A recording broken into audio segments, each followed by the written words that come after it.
This is a 2020 Porsche 718 Cayman GT4, and it's simply awesome. The 911 has the reputation of being the flagship Porsche, the ultimate Porsche sports car, but this is my favorite new Porsche, and it's not even close. And today I'm going to review this car and explain why. Before I get started, be sure to check out Cars and Bids, which is my new online car auction platform aimed at enthusiast cars from the modern era. Anything from the 1980s, 90s, 2000s, or now, we want to see on Cars and Bids. Right now, there is a great selection of cars if you're looking for something cool from that era. So check out Cars and Bids, carsandbids.com, by clicking the link in the description below. First, a little overview. The Cayman and Boxster are Porsche's entry-level sports cars. They start around $60,000 for 300 horsepower. Or, if you want more, you can upgrade to the S versions, which have 350 horsepower for a starting price of around $70,000. But, if you want a real thrill, you'll have to go for the top of the range. In the Boxster, that means the Boxster Spider. But in the Cayman, it's this, the new Cayman GT4. The original Cayman GT4 came out back for the 2016 model year. I reviewed it a few years ago and I absolutely loved it. But that version had 385 horsepower. This one has 414, thanks to a naturally aspirated 4-liter flat 6. Porsche says it'll do 0 to 60 in 4.2 seconds, and it has more downforce than the outgoing model, meaning it's faster around a racetrack. No surprise. Of course, it's also really expensive. This Cayman GT4 starts around $101,000 with shipping, and that's before options. And since this is Porsche, there are a lot of options. The sticker price on this particular car is just under $120,000. Now that's well into 911 territory, but to me, this car is better than any 911. Yes, better than a 911. I know that will upset some Porsche freaks who just have to have the newest GT3 with the coolest deviated stitching that's better than their friend's GT3, which is the old version that nobody can actually distinguish except for 27 guys at a Porsche meet. But if they're honest with themselves, this is a more enjoyable car. It is the perfect size. It's the perfect horsepower, the perfect speed, the perfect performance without having some grotesque rear wing or way too much power to actually use anywhere. This is the car, and today I'm going to review it. First, I'm going to take you on a tour of this GT4, and I'm going to show you all of its interesting quirks and features. Then I'm going to get it out on the road and drive it, and then I'll give it a Doug score.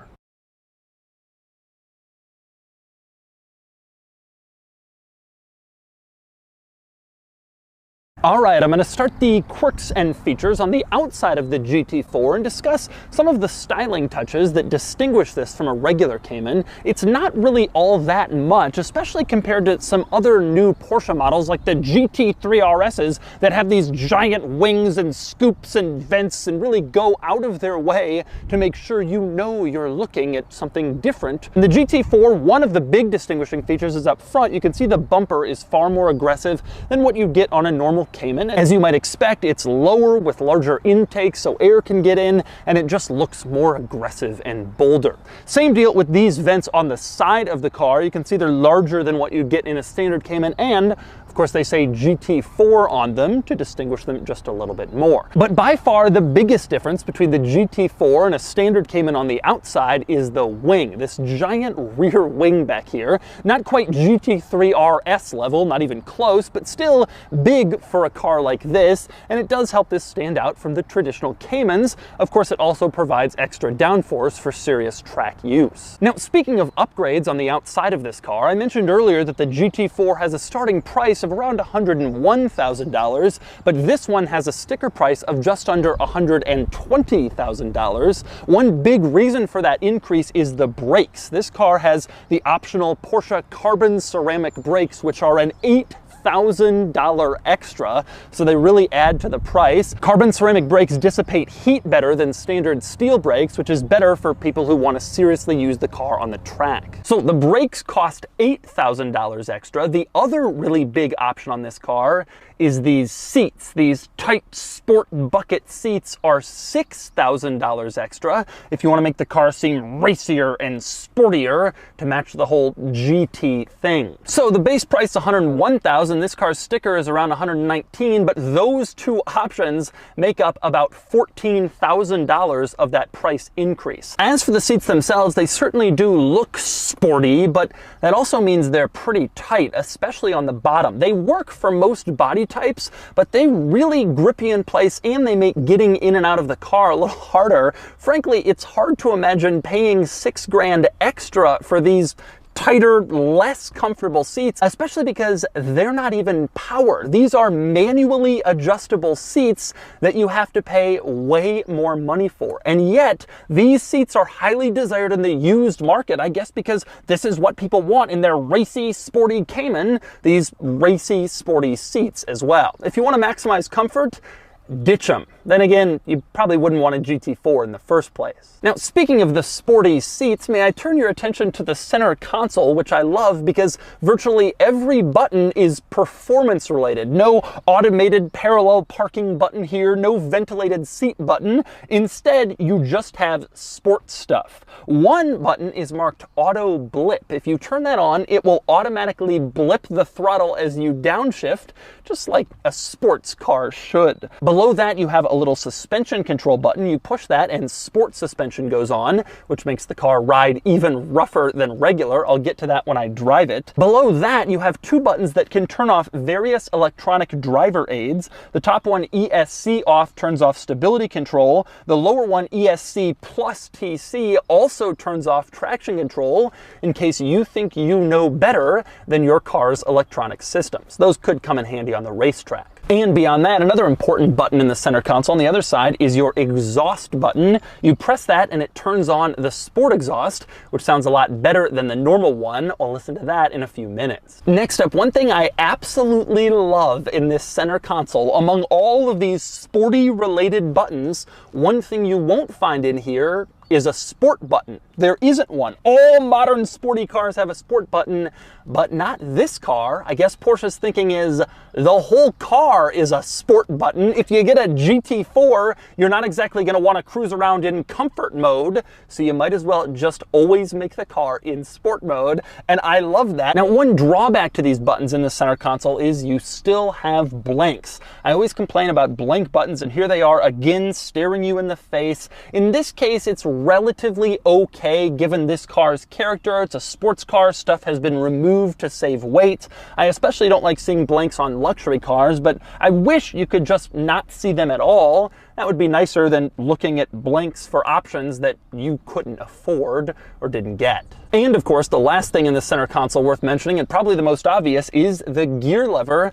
This car has a manual transmission. Even in this push to automatics with Porsche and their ultra fast dual clutch PDK, this thing still has an old school manual, although PDK will become an option for this car in a few months. But for now, you want one of these, you gotta get a manual. This is the best way to get this car. And next up, I want to move on to something that I find absolutely hilarious in here, which is the bizarre combination of ultra lightweight, track-focused weight savings, but also modern comfort and convenience features. For instance, on the door panel, there is a fabric loop you pull to open the door. The door handle has been eliminated. It is too heavy. Instead, you get this fabric loop, which I'm sure saved 3 pounds. Now, the especially funny thing here is this ultra weight-saving fabric loop door handle is placed right next to the controls for your power windows and your power mirrors. If you really wanted to save weight, you'd go to crank windows and manual mirrors along with that fabric loop, but you don't really want to save weight. You just want to look like you're saving weight, hence the loop next to the electronic stuff. And this bizarre sort of show of weight savings continues all throughout the car. For instance, you have a full infotainment screen with all the usual functions, navigation, and it's a touchscreen, but you don't have lights on your visor mirrors. You just have the mirrors. They've removed the lights to save weight, but they gave you a full screen with a navigation map that can guide you across town, tell you what the weather is, and let you know what route to take for the best traffic conditions. Seems questionable. And another great example of this, these seats, these $6,000 ultra-tight sport seats for maximum track usability. And then you have a full dual zone automatic climate control system, so you can perfectly set the temperature to whatever you want, and the car will automatically blow air until your desired setting is reached. So your butt sits here in this tight, minimally padded seat, a sacrifice for the ultimate performance on the track, but at least you'll be a nice, comfortable temperature. And another example, this car with all of its track focus still has cup holders. They're over on the passenger side above the glove box, these famous Porsche cup holders that everyone hates but me. I love that you can pull out the cup holder and then put the trim back in place so it doesn't all show the inner mechanism. I think this is brilliant, but most people seem to think these cup holders are flimsy or poorly positioned. Either way, this track car has them so you can have your drink with you on the racetrack. Really, this is a big reason why I love getting into these Porsche GT cars. I always find it funny what Porsche feels like they can remove and still make people think they're sporty versus going too far and just annoying people. Crank windows would annoy people, but a fabric loop door handle, well, that's just cool weight savings. And Porsche seems to have mastered precisely the line between sporty weight savings you can charge more for and just downright annoying people. But anyway, moving on to some other interesting quirks in here. One is the gauge cluster. You have two traditional analog gauges, the tach in the middle, and the speedometer on the left. Over on the right, you have a gauge screen, and you can scroll through various different screens here that show all sorts of data, your trip information, tire pressures, the music. You can also get to the navigation map, which shows a Google satellite image of where you are. Personally, I think that looks really, really cool next to the other gauges. It's sort of like new meets old, and it could be helpful. And next up, another interesting quirk. In the glove box, we have the owner's manual inside this pouch, although it's not just the owner's manual. In fact, it is called the Good to Know owner's manual. Find that to be kind of interesting. We all get what an owner's manual is. You don't have to tell us it contains things that are good to know. But I actually find a different item in the owner's manual pouch to be even more amusing, and that would be the maintenance supplement, specifically the cover with this guy cleaning his Porsche and like worshiping the Porsche badge. This photograph perfectly sums up most of the Porsche enthusiasts I know, obsessed with keeping their Porsche clean, worshiping the Porsche crest, dreaming about deviated stitching. That guy's probably about to run inside and post on Redlist that he had some great idea for deviated air vent slat colors. Finally, the last interesting item worth discussing in here is the infotainment system, which is of course the screen in the center. I have to say it's pretty good, nothing particularly unusual or special in here. It's just fine, very intuitive, responds very quickly to your touch. It's a good and easy system to use. With that said, it feels a little outdated compared to newer Porsche models, and especially compared to Tesla or Mercedes-Benz with much better systems and larger screens. This screen, for instance, can't display two things at once. So if you have the navigation system going, but you want to change the radio station, you have to leave the map behind, go to the radio tab, change it, then go back to the map, or scroll through various different menu items in your gauge cluster to get them both showing two things. A lot of modern screens can show two or even three different things at once, so you don't have to do that. But generally, I would say this is a good system, especially in a sports car where that's not going to be the focus or the reason that you buy the car. And next up, we move on to the outside of the GT4, where there are a few interesting items worth mentioning. One is these brake lights. I really like the clear look of them, very distinctive, very modern. I especially like the turn signal though, which is this bar right in the middle, kind of bisecting the brake lights. It's a nice look for this car. Now, speaking of the brake lights, another interesting item back here are these little red things in the bumper. At first glance, they look like reflectors, but they do more than that.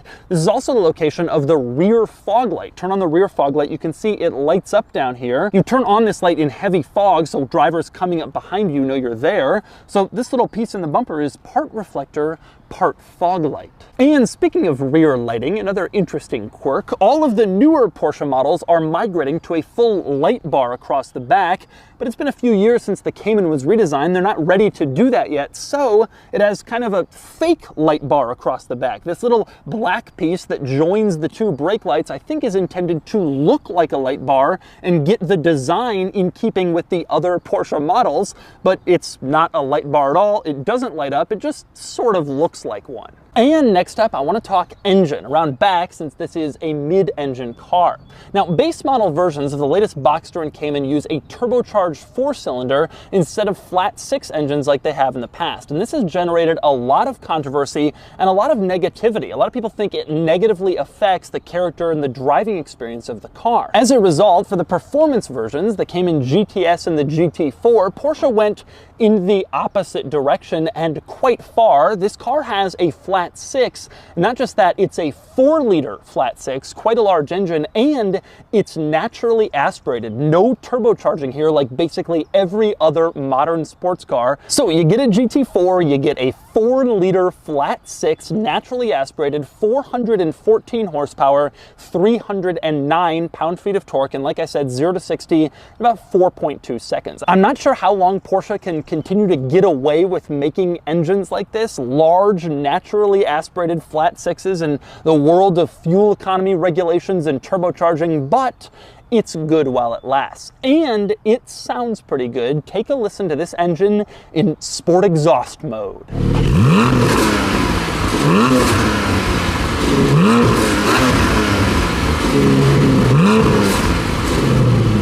And finally, let's talk practicality, and specifically storage, which is something I have always liked about the Cayman because there are 2 rather large storage areas. Press this little button on the key fob, pop open the rear hatch, and you can see the rear cargo area, which is large and long, not especially deep, but big enough that you can easily stick stuff in here, and frankly, a lot of stuff. And you even have these little cubbies behind the seats over to the side. Porsche said, hey, we got some extra room, why not give people more storage? So that's on either side in the back here. In case you have a smaller item, you don't want it to roll around with the rest of your cargo while you're driving, you can stick it in one of your rear cubbies. But like I mentioned, this car has 2 rather large storage areas. I just showed you the rear one, but you also have one up here. Press a different button on the key fob. You can pop open the front to here and then open it right up, and you have another rather large storage compartment, which really does enhance the practicality of this car.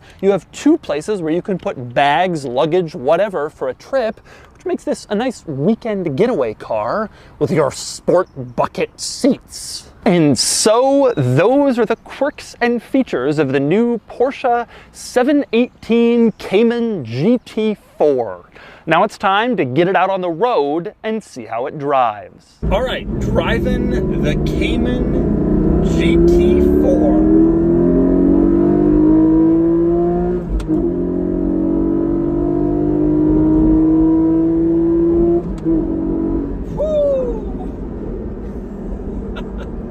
I gotta tell you, I've driven a lot of cars for these videos, and there has never been a car that I was so excited to go and drive throughout the filming of the video. I'm just like, let's get this over with so I can go drive. And people say, well, the XJ220, the F40, those cars all make me nervous. This car is just fun. I'm gonna make a big one here. I really believe this is one of the greatest sports cars I have ever driven in my entire life. It is an unreal car. It is so much fun to throw around. It feels so quick. It is so exciting. I am absolutely in love. And it's the perfect size. It's such a tight little fun go around corners car. I am one of those people who's of the opinion that the 911 has gotten a little too big to really be what it once was. This is the car. And if it wasn't for guys like me who gotta have Ford GTs because they're cool, if they would just get over the gotta have the cool, fast, expensive thing that everybody looks at, this would be the car. It doesn't get any attention. Every time you pull up at a meet or an event, oh, it's not a 911, oh, it's a GT4, that's pretty cool. But when you're on the road and when you're pushing it, And when you're on a curvy road, there is nothing that drives quite like this car. And in my opinion, it is one of the great sports car experiences I have ever had driving this car around. So let's talk about what makes it so great. I already mentioned the size. It's tight, it's little, perfect to toss around, and I really love that. Another good one is the power. Yeah, the car is powerful and it feels really fast, but it's not aggressively overpowered. You know, you drive an F8, you floor it, and you're way over the speed limit in 2 seconds. This thing, you gotta work the gears. If you want to pass somebody, you gotta go down a gear, hear that auto blip, feel that amazing clutch and shifter. By the way, that's another thing that makes this car so great. Not only is it a manual, but this is one of the best manuals in the world, one of the best clutches, one of the best gear levers. It is truly a fantastic, a joy to shift these gears. Then there's the steering and handling. Unbelievably sharp, just incredibly poised, incredibly well balanced, amazing. It just feels perfect. The car feels like an extension of you, a go-kart, to quote cliches, but in this case, those cliches are actually true. It is unbelievable how quickly the car changes directions and how quickly you feel like you're one with the car. Now, I want to say here, I'm not one of these Porsche-obsessed freaks who freaks out over the deviated stitching and the GT3 Touring or the GT3 Regular, or the GT3 RS or the RS 4.0 or the whatever. I don't care. There's so many versions, there's so much obsessive speculation and endless posting. It's not my thing. But I love a car that drives well, and this is a car that drives well, and maybe better than just about any other car that I've ever driven. I truly believe this is one of the great sports cars ever. I mean that. And so that's the 2020 Porsche 718 Cayman GT4. I love this car. Love, love, love, love. And I know some people just have to have a 911 because that's the top of the line model, the flagship Porsche. But if people were really honest with themselves and didn't care what their neighbors or their friends think, they would agree this is the best driver's car. This is the Porsche to have. And I would buy this over any 911, and I sincerely mean that.